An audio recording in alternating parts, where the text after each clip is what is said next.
What's the millennial question? Apparently, millennials as a generation, which is a group of people who were born approximately 1984 and after, are tough to manage. And they're accused of being entitled and narcissistic and self-interested, unfocused, lazy. But entitled is the big one.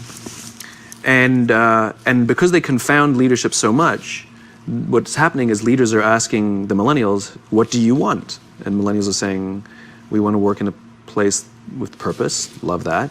We want to make an impact, you know, whatever that means.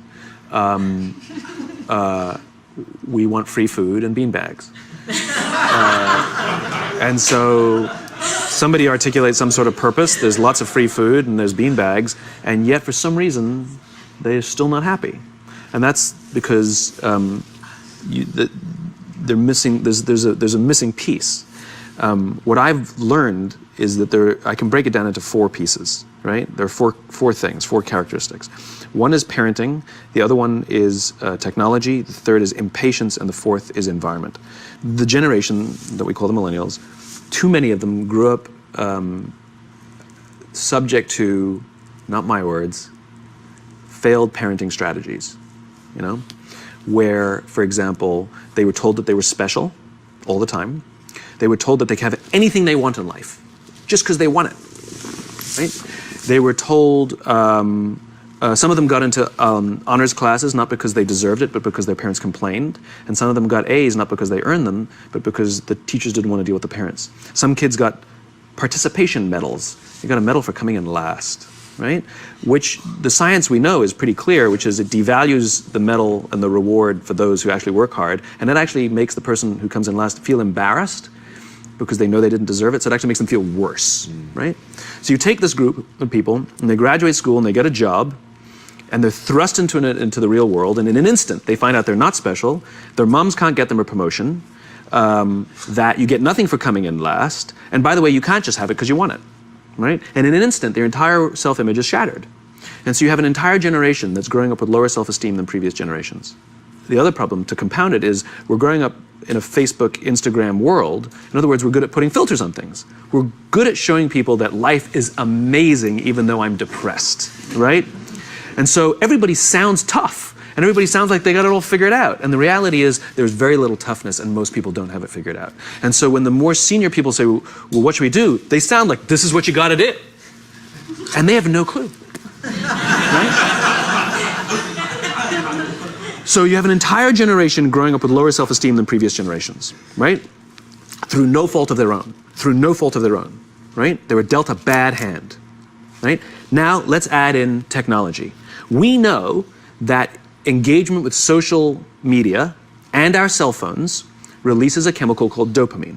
That's why when you get a text, it feels good, right? So, you know, we've all had it where you're feeling a little bit down or feeling a bit lonely, and so you send out 10 texts to 10 friends, you know, hi, hi, hi, hi, hi, because it feels good when you get a response, right?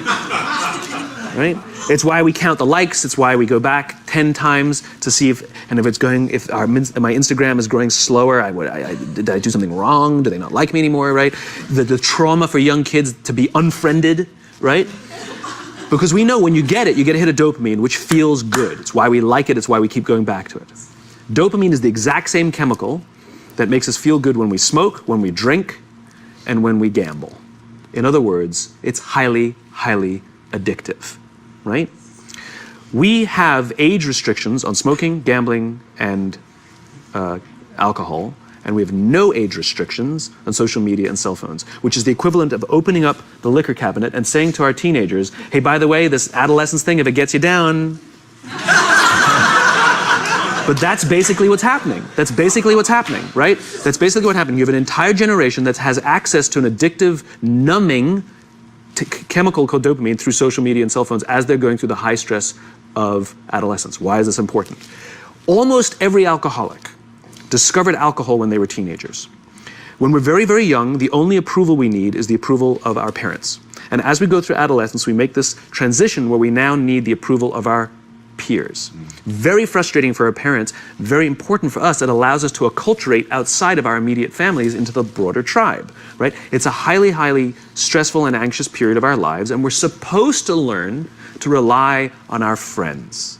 Some people, quite by accident, discover alcohol and numbing effects of dopamine to help them cope with the stresses and anxieties of adolescence. Unfortunately, that becomes hardwired in their brains, and for the rest of their lives, when they suffer significant stress, they will not turn to a person, they will turn to the bottle. Social stress, financial stress, career stress, that's pretty much the primary reasons why an alcoholic drinks, right? What's happening is, because we're allowing unfettered access to these dopamine-producing devices and media, basically it's becoming hardwired, and what we're seeing is, as they grow older, too many kids don't know how to form deep, meaningful relationships. Their words, not mine. They will admit that many of their friendships are superficial.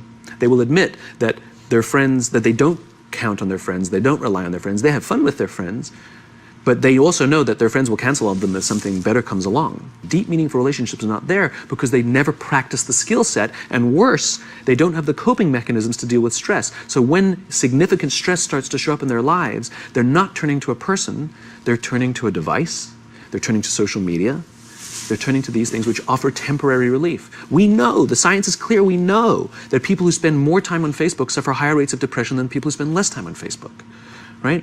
These things balanced. Alcohol is not bad, too much alcohol is bad. Gambling is fun, too much gambling is dangerous, right? There's nothing wrong with social media and cell phones. It's the imbalance, right? If you're sitting at dinner with your friends and you're texting somebody who's not there, that's a problem. That's an addiction. If you're sitting in a meeting with people you're supposed to be listening to and speaking, and you put your phone on the table, face up or face down, I don't care, that sends a subconscious message to the room that you're just not that important to me right now, right? That's what happens. And the fact that you cannot put it away is because you are addicted, right? If you wake up and you check your phone before you say good morning to your girlfriend, boyfriend, or spouse, you have an addiction. And like all addiction, in time, it'll destroy relationships, it'll cost time, and it'll cost money, and it'll make your life worse, right? So you have a generation growing up with lower self-esteem that doesn't have the coping mechanisms to deal with stress, right? Now you add in the sense of impatience, right? They've grown up in a world of instant gratification. You want to buy something, you go on Amazon, it arrives the next day. You want to watch a movie? Log on and watch a movie. You don't check movie times. You want to watch a TV show? Binge. You don't even have to wait week to week to week, right? I know people who skip seasons just so they can binge at the end of the season, right? Instant gratification. You want to go on a date? You don't even have to learn how to be like, hey. You don't even have to learn and practice that skill. You don't have to be the uncomfortable one who says yes when you mean no and says no when you mean no, but yes when you don't have to swipe right. Bang, I'm a stud. Right? You don't have to learn the social coping mechanisms, right? Everything you want, you can have instantaneously. Everything you want, instant gratification, except job satisfaction and strength of relationships. There ain't no app for that. They are slow, meandering, uncomfortable, messy processes. And so I keep meeting these wonderful, fantastic, idealistic, hardworking, smart kids. They've just graduated school. They're in their entry-level job. And I sit down with them and I go, how's it going? They go, I think I'm going to quit. I'm like, why? They're like, I'm not making an impact. I'm like, you've been here 8 months. You know? It's as if they're standing at the foot of a mountain and they have this abstract concept called impact that they want to have in the world, which is the summit. What they don't see is the mountain. I don't care if you go up the mountain quickly or slowly, but there's still a mountain. And so what this young generation needs to learn is patience. That some things that really, really matter, like love, or job fulfillment, joy, love of life, self-confidence, a skill set, any of these things, all of these things take time. Sometimes you can expedite pieces of it, but the overall journey is arduous and long and difficult. And if you don't ask for help and learn that skill set, you will fall off the mountain, or you will, the worst case scenario, and we're already seeing it, the worst case scenario is we're seeing an increase in suicide rates, we're seeing an increase in this generation, we're seeing an increase in accidental deaths due to drug overdoses, we're seeing more and more kids drop out of school or take leaves of absence due to depression, unheard of. These are all, this is really bad. The best case scenario, those are all bad cases, right? The best case scenario is you'll have an entire population growing up and going through life and just never really finding joy. They'll never really find deep fulfillment in work or in life. They'll just waft through life and it'll be just, it's fine. How's your job? It's fine. It's the same as yesterday. How's your relationship? It's fine. Like that's the best case scenario. Which leads me to the fourth point, which is environment. Which is we're taking this amazing group of young, fantastic kids who were just dealt a bad hand. It's no fault of their own. And we put them in corporate environments that care more about the numbers than they do about the kids. They care more about the short-term gains than the long-term life of this young human being. We care more about the year than the lifetime, right? And so we are putting them in corporate environments that aren't helping them build their confidence, that aren't helping them learn the skills of cooperation, that aren't helping them overcome the challenges of a digital world and finding more balance, that isn't helping them overcome the need to have instant gratification and teach them the joys and impact and the fulfillment you get from working hard on something for a long time that cannot be done in a month or even in a year. And so we're thrusting to them in corporate environments, and the worst part about it is they think it's them. They blame themselves. They think it's them who can't deal. And so it makes it all worse. It's not. I'm here to tell them it's not them. It's the corporations, it's the corporate environments, it's the total lack of good leadership in our world today that is making them feel the way they do. They were dealt a bad hand, and I hate to say it, but it's the company's responsibility. Sucks to be you, like we have no choice, right? This is what we got, and I wish that society and their parents did a better job. They didn't. So we're getting them in our companies, and we now have to pick up the slack. We have to work extra hard to figure out the ways that we build their confidence. We have to work extra hard to find ways to teach them the social skills that they're missing out on.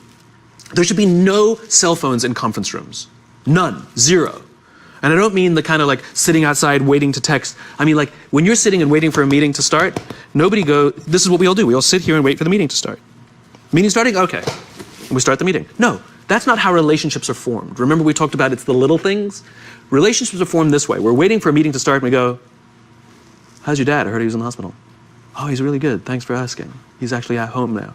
Oh, I'm really glad. That was really amazing. I know, it was really scary for a while. That's how you form relationships. Hey, did you ever get that report done? Oh my God, no, I didn't. I'll help you out. Can I help you out with that? Really?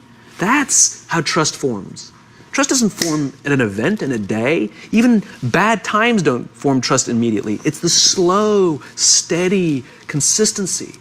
And we have to create mechanisms where we allow for those little innocuous interactions to happen. But when we allow cell phones in conference rooms, we just, okay, have the meeting.